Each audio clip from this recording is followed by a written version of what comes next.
So hello everyone and welcome back to another episode here on Cult Classic Neo, the gaming channel for the refined gentleman. Today we're going to be taking a little trip back in time with a modern title that I picked up on a Steam sale I'd like to share a little bit with you guys today. So let's jump right in to the one and only Broforce! This is a modern title that tries to bring back a lot of that fun that you used to have playing games that weren't so focused on graphics or story and were all about straight-up action. Now this is a game for up to 4 players, which definitely comes in handy if you need to be bailed out randomly at the last second by a guy just jumping into the multiplayer game here. This game derives a great deal of its amusement from its nostalgic references, and fortunately you can end up with some pretty awesome scenarios where you're just a couple of 80s action heroes going blasting a bunch of terrorists, and yeah, that's really all it comes down to. So right now it's Chuck Norris and the Terminator, and we're gonna go mess some stuff up here.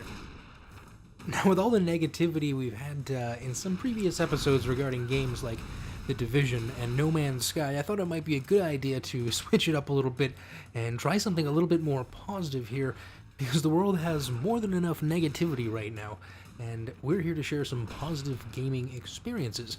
So without further ado, let's dive right into what it is that makes up this game's X factor, so to speak. Because unlike some modern AAA titles, this game is not going to be able to rely on some flashy E3 showcase that has everybody oohing and awing about how pretty it looks, and then it comes out, it ends up having a lot less substance. So this game is really just pure fun from start to finish, and one of the things I like is that it doesn't really take itself too seriously.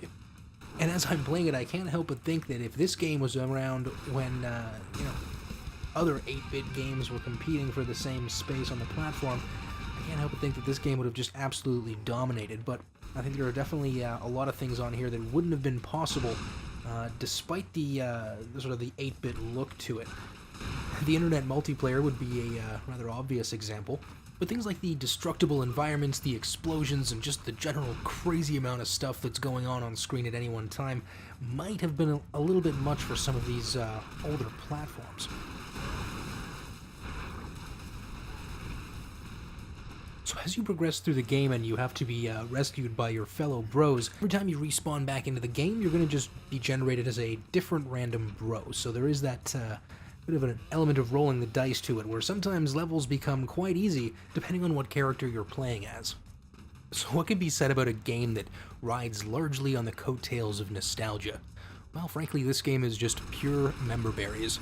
Every different character you play as in every different level scenario, it just takes you back to a time where movies were a little bit more simple. You know, just one bad guy and then a bunch of bros out to stop him, and that's sort of what this game really encapsulates. I also thought it would make a great addition here on Cult Classic Neo, because I know a lot of you guys are probably a little bit older and would recognize a lot of the characters and moves in this game, and it would also remind you of a time when games were also a lot more simple. And simple is what we are going to be going for here, and I know a lot of you may be joining us from the YouTube Gamers Academy, so welcome guys, thanks for joining us on today's episode. I do want to apologize for the delay in getting this episode out.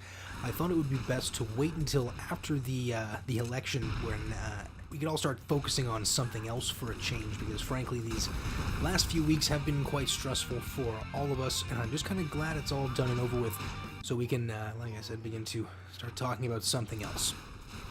So over here on Cult Classic Neo, I thought it would be a great place to come and just hang out, talk about some old games, and maybe discuss a little bit of the different vicissitudes that life is throwing our way. And I guess for everybody in the last little while, it has been this whole American election and what is, going to be happening once everything is decided. Now, I think only time is going to be the judge of how things will turn out, and I guess I don't want to make things too political, because that's probably not what people are here for. Now again, it's going to be difficult to completely separate politics out of life, because they are pretty heavily intertwined.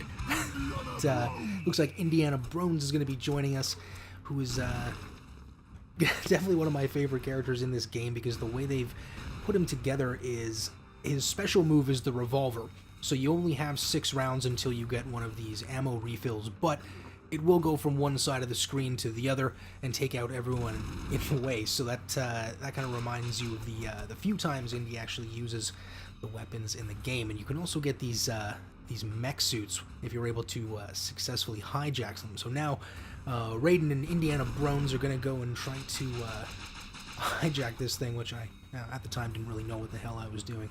So my partner's managed to grab that, and he's going to clear the way for us a little bit here. Having a competent partner in this game is definitely a strong asset if you want to make any level of progress in some of these higher levels.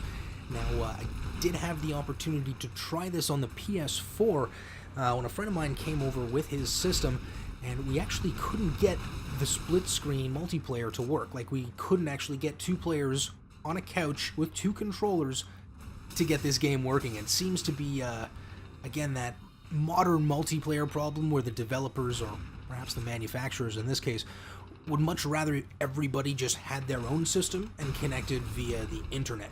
So I think they may have missed an opportunity there to really make this a simplistic, you know, two people can play it sitting on the couch, share a few laughs, but I don't know, it's a little bit more difficult to do that if you have to do it over the internet with a headset.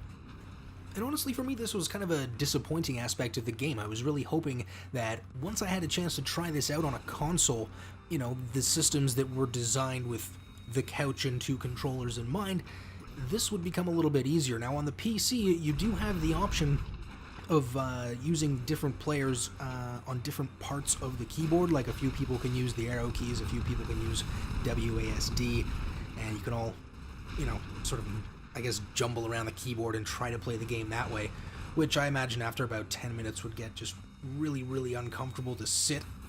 So, I guess if one option would be purchasing the Steam Link for about $50, and then, you know, $60 on one controller, and then $60 on another, and, you know, you're starting to add up the cost of a game that really should have just had this functionality designed in mind on the console to begin with. So yeah, maybe the developers did miss out on a bit of an opportunity here to allow us to play multiplayer games the way we used to before we had the internet. And I think that's an important aspect of game playing and the relationships that you can build around that, and I think that's what a lot of us are doing here. Now, I haven't really had a chance to discuss strategy with Bryant about how this channel is going to be going in the future, but I know from watching one of the live streams that B did the other night, and Jolly asked a question pertaining to relationships, and I'm just curious to see if perhaps there's a market for that kind of information. I'm not going to claim to be some kind of relationship guru or anything like that, but strategies for relating to other people and how people tend to work in general, well, that might be something that's on people's minds quite a lot these days, given the results of the election, which every 8 years or so leaves us questioning if we even know the people around us anymore. And yeah, after a little while, we all chill out and realize that it's not that big a deal and we can all still get along, but maybe we could do it a little bit better sometimes. But I suppose the million-dollar question is going to be how to do that in a way that doesn't become a cliche. And I guess what I mean by that is, how do we do that in such a way that doesn't come across as just, I don't know, more bullshit relationship advice? I mean, God, how much of that do we hear on a daily basis, and how much of that really works? You know, how much of it really depends on you and the individual you're trying to relate to, and how much of it depends on your environment, and how much of it obviously depends on your mindset. So there's going to be a lot of different ways that we could look at this, but frankly, I don't think a modern audience is really all that interested in just, you know, sitting there plugging in and just taking in information. I think, you know, there's obviously still a market for that, but I think the market that we're seeing coming out now is going to be, you know, a lot more engaged. You know, depending on the temperament of the audience. I know a lot of people, myself included, I tend to just watch videos and, you know, either like or dislike. I don't tend to leave a lot of comments in the comment section. It's not really something I spend a lot of time doing.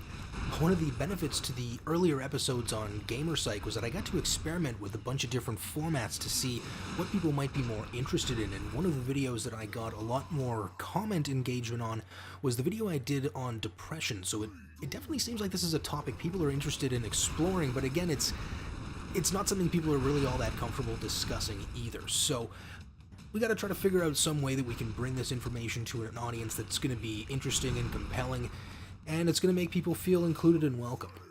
Now, bringing this project to fruition is going to be something that is definitely going to take some time. I'm definitely in no rush to just see results right away, because I know this is going to be an area of discussion that not a lot of people are really all that comfortable just diving into right away, and we're definitely going to take our time to see what works and what doesn't.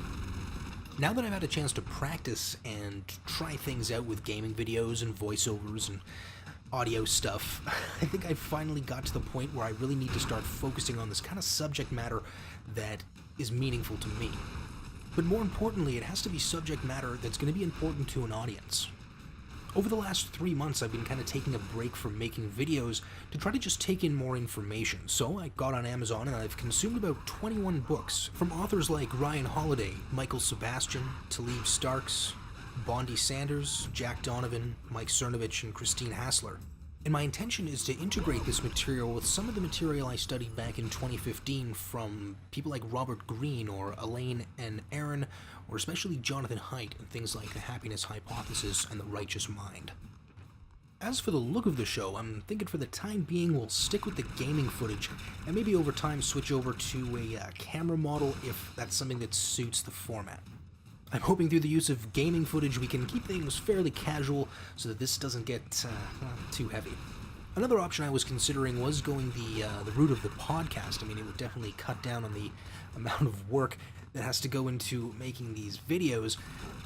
I mean, I wouldn't have to go capture any footage, I wouldn't have to edit anything, it would just be one straight shot of me talking for an hour, and then maybe a little bit of noise gate and compression and EQ after the fact. But it would definitely cut down on production time. I suppose my main reluctance to do so is that maybe I just don't really have a lot to say sometimes, and having to do a podcast every week with nothing to say may turn into a bit of a drag.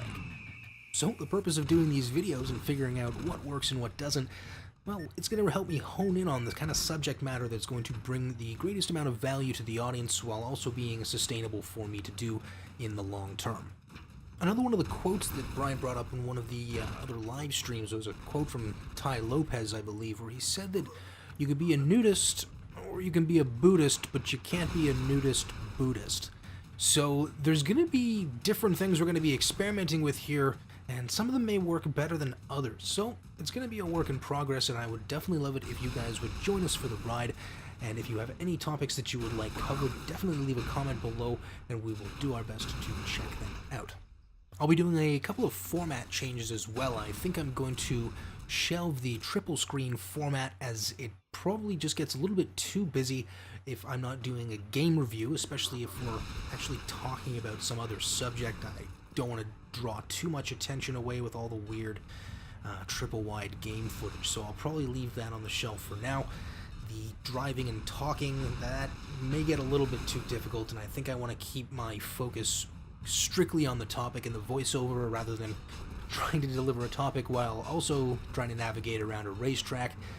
Maybe I'll get back to that later on, but for now I think we'll just stick with a topic focus. Our next episode here on Cult Classic Neo that I host, I want to talk a little bit about a book called The Ego is the Enemy by Ryan Holiday, and there's different sections to this book, and I don't want to give too much of it away, but I will go through a few of the subjects that are in there, maybe relate them a little bit to my own life experience, and I definitely encourage you to purchase the book as it can give you a little bit of insight that you may have not had otherwise. So I want to take the time to thank you guys for joining me on today's episode, and we'll see you next time.